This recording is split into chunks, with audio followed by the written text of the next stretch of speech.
Last class में IS internet service provider, वो company जो हमें इंटरनेट की सर्विस, इंटरनेट का कनेक्शन प्रोवाइड करती है, वो आईएसपी कहलाती है, इंटरनेट सर्विस प्रोवाइडर। और इसकी डिफरेंट कैटेगरीज थी, जो हमारे पास tier 1 category, tier 2 category and tier 3 category, इनके ऊपर हमने बात की थी। रिकॉर्डिंग मैंने आपके साथ शेयर की है। अगर किसी स्टूडेंट ने लेक्चर नहीं लिया था या आई थिंक लास्ट क्लास में हमारा वो प्रॉब्लम था मेरे नेट का, तो वो मैं रिकॉर्डिंग शेयर कर दिया, वो आप सुन लेंगे। आज की क्लास में हम पढ़ेंगे कि delay and loss in packet switch networks.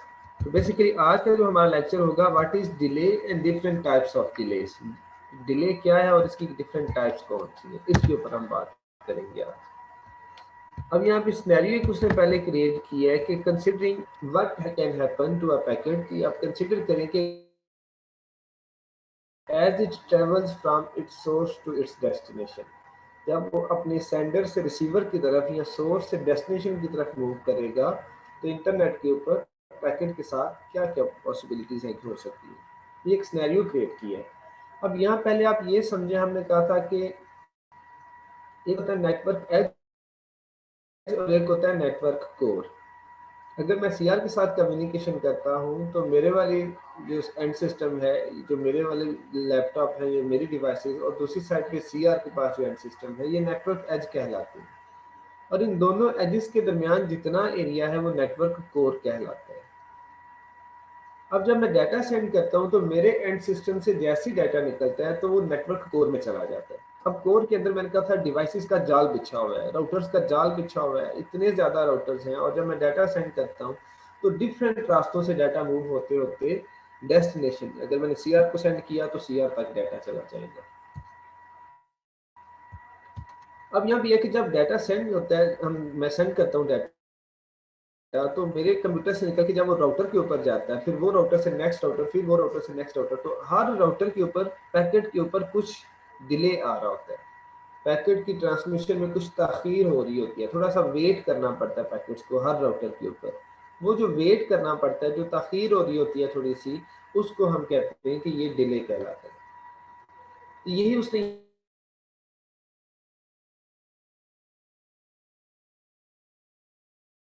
यहाँ पे जो क्वेश्चन किया कि पैकेट के साथ क्या, आप देखेंगे कि उसने आंसर किया होगा कि as a packet travel from one node to other node, जैसे ही एक पैकेट एक नोड से दूसरे नोड की तरफ मूव करता है, होस्ट एंड सिस्टम और एंड सिस्टम, एक एंड सिस्टम से दूसरे एंड सिस्टम की तरफ मूव करता है, it suffers from several types of delays, तो उसको रास्ते में डिफरेंट तरह के डिलेस का सामना करना पड़ सकता है। तो each node along the path, उस रास्ते के ऊपर जितने नोड होंगे, जितने राउटर होंगे, हर राउटर के ऊपर उसको कुछ डिले का सामना करना पड़ता है।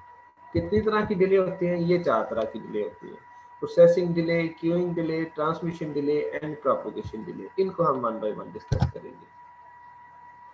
सबसे पहले हमारे पास आता है प्रोसेसिंग डिले। इसको बेटा पहले आप ये समझें कि जैसे मैंने डाटा सेंड किया सीआर को, तो पैकेट जो थे, जो डाटा था वो पैकेट्स में डिवाइड हुआ। हमने कहा था ना पैकेट्स के फॉर्म में डाटा सेंड होता है। तो पैकेट के अंदर क्या क्या होता है? हर पैकेट के अंदर ओरिजिनल डाटा होता है और उसके साथ कुछ एक्स्ट्रा इंफॉर्मेशन होती है। वो एक्स्ट्रा इन्फॉर्मेशन क्या होती है? सेंडर एड्रेस और रिसीवर एड्रेस, ये एक्स्ट्रा इन्फॉर्मेशन है। तो बेटा इस एक्स्ट्रा इन्फॉर्मेशन को हम टेक्निकली पैकेट हेडर का नाम भी देते हैं। पैकेट के साथ पैकेट हेडर अटैच होते हैं, मतलब पैकेट के अंदर ओरिजिनल डाटा के साथ कुछ एक्स्ट्रा इन्फॉर्मेशन ऐड होती है, उसको हम हेडर का नाम देते हैं। तो जब मैंने डाटा सेंड किया ना, तो वो पैकेट्स की फॉर्म में गया। अब मेरे लैपटॉप से डाटा निकल के जब रास्ते में पहला राउटर आता है, उस राउटर के पास जाते हैं ना, तो जो पैकेट राउटर को रिसीव होता है, तो रिसीवर राउटर क्या करता है? वो रिसीव एंड फॉरवर्ड ये काम कर रहा होता है। बेसिकली वो एक इंटरमीडिएट डिवाइस है जो सेंडर से डाटा रिसीव करता है और रिसीवर की तरफ डाटा को फॉरवर्ड कर देता है। तो जैसे ही मैंने डाटा सेंड किया पैकेट्स के फॉर्म में, वो पैकेट जब मेरे पास रास्ते में जो राउटर आया, फर्स्ट राउटर के पास पहुंचे, राउटर ने पैकेट्स को रिसीव किया। रिसीव करने के बाद वो उसके हेडर के अंदर देखता है या उसके डेस्टिनेशन एड्रेस को देखता है, पैकेट ने कहाँ पे जाना है। तो डेस्टिनेशन एड्रेस को देख के वो ये कैलकुलेशन कर रहा होता है कि बेस्ट पाथ कौन सा है आगे फॉरवर्ड करने के लिए डाटा को। तो बेटा ये जो वो डिसीजन कर रहा होता है, ये जो वर्किंग कर रहा है, ये जो प्रोसेसिंग कर रहा है कि फॉरवर्ड करने के लिए नेक्स्ट कौन सा बेस्ट पाथ है, ये जो उसने प्रोसेसिंग की, इसमें जितना टाइम लगा राउटर को, ये प्रोसेसिंग डिले कहलाता है। ये उसने यहाँ पे लिखा हुआ है कि the time required to process, वो टाइम जो प्रोसेस करने के लिए टाइम चाहिए होता है राउटर को। क्या प्रोसेस करता है वो? एग्जामिन द पैकेट हेडर, वो पैकेट के हेडर को देखता है, और हेडर में बेटा उसको डेस्टिनेशन एड्रेस भी मिल जाता है। तो डेस्टिनेशन एड्रेस को देखता है एंड डिटरमिन, और फिर ये तयन करता है way to direct the packet, किस पैकेट को किस तरफ मैंने फॉरवर्ड करना है। तो अब पैकेट को रिसीव किया, रिसीव करने के बाद उस पैकेट के डेस्टिनेशन एड्रेस को देख के ये डिसाइड किया कि आगे किस तरफ मैं इस पैकेट को फॉरवर्ड करूं। ये बेस्ट पाथ फाइंड करने में जितना टाइम उसको लग रहा है, ये सारी प्रोसेसिंग करने में जो टाइम लग रहा है, इसको प्रोसेसिंग डिले का नाम देते हैं। तो हर राउटर के ऊपर प्रोसेसिंग डिले होता है। Processing delay in high-speed routers is typically on the order of microseconds or less. बेटा कह रहा है कि हर राउटर के ऊपर ये जो डिले आता है ना, प्रोसेसिंग डिले, ये माइक्रो सेकंड्स में होता है। माइक्रो का मतलब क्या होता है? 10⁻⁻⁶। मतलब एक सेकंड को अगर 10 लाख हिस्सों में डिवाइड करूं, तो एक सेकंड के 10 लाख में हिस्से में जाके भी ये कैलकुलेशन करता है और प्रोसेसिंग करके पाथ फाइंड कर लेता है। तो बिल्कुल थोड़ा सा टाइम लेता है, लेकिन एटलीस्ट टाइम तो ले रहे हैं ना। इसको आप ऐसे समझें, अगर मैं पाकिस्तान में बैठा हूँ, मेरा फ्रेंड दुबई में बैठा है, तो हम दोनों कम्युनिकेशन कर रहे हैं व्हाट्सएप पे, दोनों ऑनलाइन है। तो जब मैं पैकेट सेंड डाटा सेंड करूंगा, तो जैसे मैंने सेंड का बटन क्लिक किया, उसी वक्त मेरी स्क्रीन पे शो होता है व्हाट्सएप में कि मैसेज दूसरी साइड पे पहुंचा, 2 टिक लग गए, वो ब्लू भी हो गई, तो मैसेज रीड भी हो चुका है। तो सर ये तो देखिए पाकिस्तान से दुबई में जाने के लिए डाटा कितनी स्पीड से डाटा पहुंचा। तो इसी वजह से ये प्रोसेसिंग डिले कहाँ पे गया? पाकिस्तान से दुबई के दरमियान पता नहीं कितने राउटर आ रहे होंगे दरमियान में। तो फिर ये तो डिले हम पढ़ रहे हैं कि ये डिले होता है हर राउटर के ऊपर, ये तो बड़ा ज्यादा टाइम लग जाता है। तो ये उसने बात किया कि processing microseconds are less. जो हाई स्पीड राउटर यूज किए जाते हैं वहां पे ये डिले माइक्रो सेकंड्स के अंदर होता होता है। तो माइक्रो मैंने बताया, एक सेकंड के 10 लाखवें हिस्से में जाके कैलकुलेशन करके, जो एक सेकंड भी नहीं, एक सेकंड को भी 10 लाख हिस्सों में डिवाइड करके वहां पे जाके कैलकुलेशन हो रही होती है। तो इसको हम बोलते हैं प्रोसेसिंग डे। यदि आफ्टर दिस नोडल प्रोसेसिंग, जब एक राउटर ने प्रोसेसिंग कर लेता है, अब उसने डिसाइड कर लिया कि मेरे पास आगे 5 रास्ते हैं, उसमें से पाथ नंबर 3 के ऊपर मैंने डाटा फॉरवर्ड करने, तो ये डिसाइड जो उसने किया, ये प्रोसेसिंग डिले हो चुका। ये होने के बाद फिर क्या होता है? The router directs the packet. अब राउटर उस पैकेट को उस तरफ भेज देता है टू द क्यू। कहाँ पे? क्यू के अंदर भेज देता है। बेटा हर राउटर के साथ मेमोरी ब्लॉक्स होते हैं, जिनको हम बफर्स का नाम देते हैं, स्मॉल मेमोरी ब्लॉक्स होते हैं। तो ये जो पैकेट जब प्रोसेसिंग डिले के बाद आगे जब फॉरवर्ड करना होता है, तो पैकेट अपनी क्यू के अंदर उस पैकेट को रख देता है, क्योंकि हो सकता है कि पहले ही कुछ पैकेट फॉरवर्ड करने के लिए उस राउटर के ऊपर पड़े हों, तो वो सारे क्यू में लगे होते हैं और अपनी बारी का इंतजार कर रहे होते हैं कि पहले वाले जो पैकेट है वो फॉरवर्ड ट्रांसमिट हो जाए, फिर हमारी बारी आएगी। तो अगर मैंने सीआर को डाटा सेंड किया, तो पैकेट राउटर के पास गया, राउटर ने डिसाइड किया कि सीआर किस तरफ किस राउट के ऊपर है, तो उसने वो जो प्रोसेसिंग की, प्रोसेसिंग डिले, प्रोसेसिंग करने के बाद उसने पैकेट को पकड़ के क्यू के अंदर रख दिया, उस मेमोरी के अंदर रख दिया। That receives the link to the next router. वो जो क्यू है उसके अंदर वो वेट करता रहेगा जब तक सारे अगले वाले पैकेट नहीं सेंड हो जाएंगे।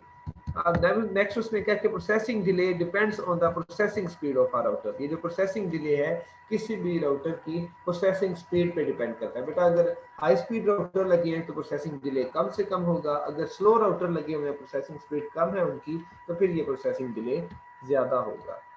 इस स्लाइड में हमने सीखा प्रोसेसिंग डिले क्या होता है। तो मैंने बताया जब एक पैकेट रिसीव करता है राउटर, तो उसके डेस्टिनेशन एड्रेस को देख के नेक्स्ट किस तरह फॉरवर्ड करना है, बेस्ट पाथ फाइंड कौन सा है, वो पाथ फाइंड करने में उसको जितना टाइम लगा, इसको प्रोसेसिंग डिले कहते हैं। नेक्स्ट हमारे पास दूसरा है क्यूइंग डिले। तो हमने अभी पढ़ा ना कि प्रोसेस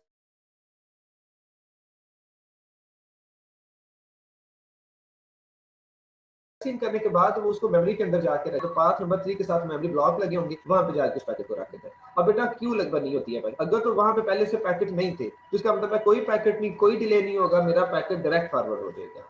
और अगर वहां पे पहले से इतने ज्यादा पैकेट पड़े हुए थे, तो फिर मेरा पैकेट क्यू में लग जाएगा और अपनी बारी का इंतजार करेगा कि पहले वाले पैकेट फॉरवर्ड हो जाए, तो फिर मेरी बारी आएगी और फिर मैं अपनी डेस्टिनेशन की तरफ जाऊंगा। तो उस क्यू के अंदर, उस मेमोरी के अंदर पैकेट को वेट करते हुए जितना टाइम लगा, उसको क्यूइंग डिले का नाम देते हैं। एट द क्यू, क्यू के अंदर the packet experiences are queuing delay. Packet को क्यूइंग डिले का सामना करना पड़ सकता है as it waits to be transmitted on to the link, क्योंकि वो लिंक के ऊपर ट्रांसमिट होने के लिए वेट कर रहे हैं। उस पाथ तो डिसाइड हो गया कि पाथ नंबर 3 के ऊपर फॉरवर्ड करें, लेकिन पाथ नंबर 3 के ऊपर पहले इतना ज्यादा डाटा जा रहा था तो वेट करना पड़ सकता है। तो वो जो क्यू के अंदर वेट किया उसको क्यूइंग डिले का नाम दिया। The queuing delay of a packet will depend on the number of earlier arriving packets that are queued and waiting for transmission across the link. तो कहते हैं ये क्यूइंग डिले किस पे डिपेंड करता है बेटा? ये डिपेंड करता है कि उस क्यू में पहले कितने पैकेट पड़े हुए थे। अगर वहां पे पहले थोड़े पैकेट पड़े हैं तो फिर ये क्यूइंग डिले कम होगा, और अगर वहां पे ज्यादा पैकेट पड़े थे तो फिर मेरा पैकेट ज्यादा देर इंतजार करेगा अपनी बारी का, तो फिर ये क्यूइंग डिले ज्यादा हो सकता है। इसको उसने इन दो लाइंस में बताया कि इफ क्यू इज एम्प्टी, कि फर्ज करें जब प्रोसेसिंग के बाद पैकेट क्यू के अंदर गया and queue is empty, queue के अंदर पहले कोई पैकेट नहीं पड़ा हुआ and no other packets is being transmitted, और कोई और पैकेट वहां पे ट्रांसमिट नहीं किए जा रहे, then the queuing delay will be zero. तो फिर वो जो क्यूइंग डिले था वो जीरो होगा, क्योंकि पहले कोई पैकेट ही नहीं पड़ा। जैसे मेरा पैकेट क्यू में गया तो कोई पैकेट नहीं था, डायरेक्ट मेरा पैकेट फॉरवर्ड हो जाता है, तो फिर पैकेट ये क्यूइंग डिले जीरो होता है। लेकिन दूसरा केस क्या है कि इफ ट्रैफिक इज हैवी, अगर ज्यादा ट्रैफिक है, वहां पे क्यू के अंदर पहले इतने ज्यादा पैकेट पड़े हुए हैं and many other packets are waiting to be transmitted, और बड़े ज्यादा पैकेट है जो वेट कर रहे हैं अपनी बारी का के हमें ट्रांसमिट किया जाए, तो फिर मेरा पैकेट उनके बाद आया ना, then the queuing delay will be long, तो फिर क्यूइंग डिले ज्यादा होगा, हमें ज्यादा वेट करना पड़ेगा। Thus, the queuing delay depends on the intensity and nature of traffic arriving at the queue। तो ये जो queuing delay है ये डिपेंड करता है इंटेंसिटी ऑफ ट्रैफिक, ट्रैफिक की शिद्दत, डाटा कितना है। अगर क्यू के अंदर ज्यादा डाटा है तो क्यूइंग डिले लॉन्ग होगा, और अगर क्यू के अंदर डाटा नहीं है तो फिर क्यूइंग डिले कम से कम होगा। Queuing delay can be in the order of microseconds to milliseconds in practice। तो कहता है प्रैक्टिकली अगर आप देखें तो ये क्यूइंग डिले होता है ये माइक्रोसेकंड्स या मिलीसेकंड्स के अंदर। बेटा अगर ट्रैफिक इंटेंसिटी कम है, रश नहीं है डाटा का क्यू के अंदर, तो फिर ये माइक्रोसेकंड्स के अंदर प्रोसेसिंग हो जाती है। लेकिन अगर रश ज्यादा है, वहां पे डाटा काफी ज्यादा पड़ा हुआ है, तो फिर मिलीसेकंड्स भी लग सकते हैं। नेक्स्ट हमारे पास है ट्रांसमिशन डिले। दो हमने पढ़ लिए, प्रोसेसिंग डिले, राउटर ने पैकेट को रिसीव किया, डिसाइड किया डेस्टिनेशन एड्रेस को देख के कि नेक्स्ट पाथ कौन सा है, कहाँ पे फॉरवर्ड करने हैं, यहाँ पे जो टाइम लगा वो हमने कहा प्रोसेसिंग डिले होता है। दूसरा, प्रोसेस करने के बाद क्यू के अंदर रखा, क्यू के अंदर अगर जिसको जितना टाइम लगा वो क्यू डिले होता है। थर्ड हमारे पास होता है ट्रांसमिशन डिले। ट्रांसमिशन डिले क्या होता है? अब क्यू के अंदर पैकेट पड़ा हुआ है ना, तो बेटा उस पाथ के ऊपर हमने कहा ना पाथ नंबर 3 के ऊपर, थर्ड वाले पाथ के ऊपर डाटा फॉरवर्ड करना है, तो अब उस थर्ड वाले पाथ के ऊपर आगे ट्रांसमिशन मीडियम लगा होता है, केबल लगी होती है या एंटीना लगा होता है, तो हमने इस पैकेट को पकड़ के उस ट्रांसमिशन मीडियम के ऊपर रखना है, ताकि उसके ऊपर हम रखेंगे तो फिर पैकेट भागना शुरू कर देगा अगले नेक्स्ट जो नोड होगा उसकी तरफ। तो अब पैकेट को क्यू से पकड़ के ट्रांसमिशन मीडियम के ऊपर रखने में जितना टाइम लगा इसको हम ट्रांसमिशन डिले कहते हैं। कह रहे it is a time amount of time required to push an entire packet into the link, कि पैकेट को पकड़ के इंटायर पैकेट को पकड़ के आगे जो लिंक लगा हुआ है उस लिंक के ऊपर पुश करने में जितना टाइम लगा ये ट्रांसमिशन डिले कहलाता है। The time taken by a transmitter to send out all the bits of a packet onto the medium, कि एक ट्रांसमिशन मीडियम के ऊपर पैकेट्स को सेंड करने में एक ट्रांसमीटर को जितना टाइम लग रहा है वो transmission delay. Next MCQ clear कर रहा है कि it is also called store and forward delay, बेटा क्योंकि वो पहले राउटर पैकेट को अपनी क्यू के अंदर स्टोर करता है, स्टोर करने के बाद फिर फॉरवर्ड करता है, तो इसको स्टोर एंड फॉरवर्ड इसी तरह काम चल रहा होता है, तो इस वजह से इसको स्टोर एंड फॉरवर्ड डिले का नाम भी देते हैं। Node receives complete packet before forwarding, एक राउटर पैकेट को आगे फॉरवर्ड करने से पहले अपनी क्यू के अंदर कंप्लीट पहले रिसीव करता है, जब रिसीव कर लेता है फिर उसको आगे फॉरवर्ड करता है, इस वजह से ट्रांसमिशन डिले को स्टोर एंड फॉरवर्ड डिले का नाम भी देते हैं। Transmission delay is directly proportional to the length of the packet. अब ये किस पे डिपेंड करता है, ये ट्रांसमिशन डिले किस पे डिपेंड करता है? तो हमने कहा length of the packet, packet की लेंथ के ऊपर डिपेंड करता है। बेटा देखें अगर पैकेट का साइज लार्ज है, एक पैकेट है उसके अंदर 100 बिट्स है, दूसरा पैकेट है उसके अंदर 500 बिट्स है, तो जिस पैकेट की 1000 बिट्स है, एक पैकेट है उसके अंदर 1000 बिट्स है और दूसरे पैकेट के अंदर 500 बिट्स है, तो जिस पैकेट के अंदर 1000 बिट्स है उसका साइज लार्ज है और जिसके अंदर 500 बिट्स है उसका साइज स्मॉल है। तो अगर 1000 बिट्स को पकड़ के ट्रांसमिशन मीडियम के ऊपर प्लेस करेंगे तो ज्यादा टाइम लगेगा एज कंपेयर टू कि अगर हम 500 बिट्स को पकड़ के इस ट्रांसमिशन मीडियम के ऊपर प्लेस करें, तो जो लार्ज साइज के पैकेट्स होंगे वहां पे ट्रांसमिशन डिले ज्यादा हो रहा होता है, और जो स्मॉल साइज के पैकेट्स होते हैं वहां पे ट्रांसमिशन डिले कम हो रहा होता है। तो ये उसने बताया कि ट्रांसमिशन डिले डिपेंड करता है, या ये डायरेक्टली प्रोपोर्शनल होता है लेंथ ऑफ द पैकेट। तो transmission delays are typically in the order of microseconds to milliseconds in practice. तो ये वो कह रहा है कि ट्रांसमिशन डिले भी जो है, ये अगर पैकेट्स लार्ज होंगे तो मिली सेकंड्स लग सकते हैं, अगर पैकेट स्मॉल होंगे तो माइक्रो सेकंड्स के अंदर भी उनको ट्रांसमिट कर देगा। अब ये कि इसको कैलकुलेट कैसे किया जा सकता है ट्रांसमिशन डिले, उसके लिए एक फार्मूला दिया हुआ है। कह रहा है कि let us denote the length of the packet by L bits. बेटा वो भी हमने कहा कि एक पैकेट के अंदर जितनी बिट्स होंगी ना, वो उसकी लेंथ कहलाती है। तो लेंथ को वो कह रहा है एल से शो करें। तो अगर एक पैकेट के अंदर 1000 बिट्स हैं तो एल इज इक्वल टू 1000। एक फैक्टर ये हो गया। दूसरा कौन सा जी, denote the transmission rate of the link from router A to router B. फर्ज करें दो राउटर्स हैं, तो राउटर ए से तो ए और बी के दरमियान जो ट्रांसमिशन मीडियम लगा हुआ है उसकी स्पीड कितनी है, उसको वो कह रहा है कि आर बिट्स पर सेकंड के हिसाब से हम यहाँ पे शो करते हैं। कि फर्ज करें कि एक लिंक है, एक केबल है, उसके ऊपर एक सेकंड में 1000 केबल्स 1000 बिट्स जो है वो मूव कर सकती हैं, तो हम कहेंगे आर इज इक्वल टू 1000। अगर एक सेकंड के अंदर उसके ऊपर 10,000 बिट्स मूव कर सकते हैं तो हम कहेंगे आर इज इक्वल टू 10,000। तो जितनी कैपेसिटी होगी ना उसकी, उसको हम ट्रांसमिशन रेट कहते हैं, तो उसको हम आर से शो करेंगे। तो फिर ये formula transmission delay L by R, कि packet length divided by transmission rate. फर्ज करें उसने जो एग्जांपल दी है कि एक पैकेट है जिसके अंदर बिट्स हैं 10,000, तो एल इज इक्वल टू 10,000 ऊपर आ जाएगा। ऑन टू द एक लाइन है, एक ट्रांसमिशन लिंक है, उसकी स्पीड कितनी है 10 kbps। 10 बेटा वही, और के का मतलब होता है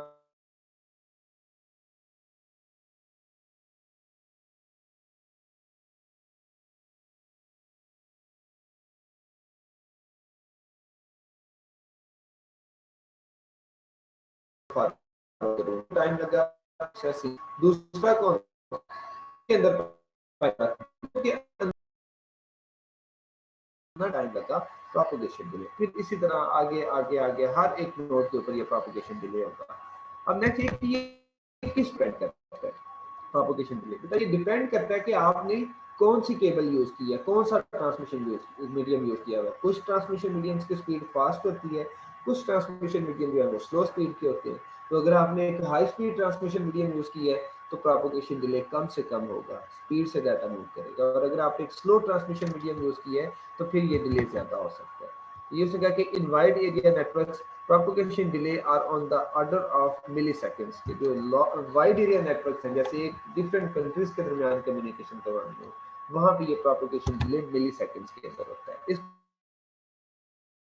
कैलकुलेट कैसे कर सकते हैं, फार्मूला दिया हुआ है, इसमें बेटा दो फैक्टर है। Propagation delay depends on the distance between the two routers और नोड्स, कि दो नोड्स उनके दरमियान कितना डिस्टेंस है। मैंने अगर सीआर को डाटा सेंड करना है तो हमारे दरमियान कितना डिस्टेंस है, ये एक फैक्टर है। दूसरा the propagation speed of the link, वो जो लिंक है उसकी स्पीड कितनी है डाटा सेंड करने की। ये वो कह रहा है कि डिस्टेंस को आप डी से शो करेंगे, जो उनके दरमियान स्पीड है, प्रोपगेशन स्पीड है, उसको एस से शो करें। तो फार्मूला ये कि डिस्टेंस बिटवीन टू राउटर्स, दो डिवाइसेस के दरमियान डिस्टेंस कितने है और उनके दरमियान जो लिंक लगा हुआ है उसकी स्पीड कितनी है डाटा सेंड करने की। इससे आप कैलकुलेट कर सकते हैं प्रोपगेशन डिले को। ये हमारे पास आज की लास्ट स्लाइड है कि टोटल नोडल डिले क्या होता है। एक नोड के ऊपर हमने कहा चार तरह की डिले होती है। सबसे पहले हमने कहा कि प्रोसेसिंग डिले, फिर क्यूइंग डिले, फिर ट्रांसमिशन डिले, फिर प्रोपगेशन डिले। बेटा अगर इन सबको हम ऐड कर दें, इन सबको प्लस करके जो एक आंसर आएगा वो हम कहेंगे एक राउटर के ऊपर टोटल डिले इतना होगा, उसको हम टोटल नोडल डिले का नाम देते हैं। ये उसमें यहाँ पे बात है, if we let d processing delay, फिर दूसरा कौन सा क्यूइंग डिले, और ये वाला ट्रांसमिशन डिले, और ये वाला फिर उसने कहा कि प्रोपगेशन डिले। इन चारों को उसने कहा कि denoted the processing, queuing, transmission and propagation delays respectively, ये जो ऊपर हमने शो किए। Then the total nodal delay is given by, तो फिर ये टोटल नोडल डिले क्या होगा, डी नोडल के हर नोड के ऊपर, हर राउटर के ऊपर डिले कितना हो रहा है, ये चार है, इन चारों को आप प्लस कर दें, processing, queuing, transmission and propagation. तो इनको प्लस करके जो आंसर आएगा वो आपका टोटल नोडल डिले होगा। यहाँ तक आज हमने पढ़ना था। नेक्स्ट हमारे पास क्यूइंग डिलेइंग के कंपैरिजंस आ रहे हैं, तो ये इंशाल्लाह हम नेक्स्ट क्लास में पढ़ेंगे। सीआर आपकी क्लास की अटेंडेंस बिल्कुल कम है, अटेंडेंस बिल्कुल ठीक आपने लेनी है। आज इस पेज पर मैं सेशनल मार्क्स लगाऊंगा आपके, ठीक है। तो अटेंडेंस ले लें, अगर किसी का क्वेश्चन है तो कैसे कर सकते हैं। Okay sir. अटेंडेंस ले लिया आपने सीआर? जी सर। चलें ठीक है जी, इंशाल्लाह नेक्स्ट क्लास में आपसे सेशन होगा। अल्लाह हाफिज़।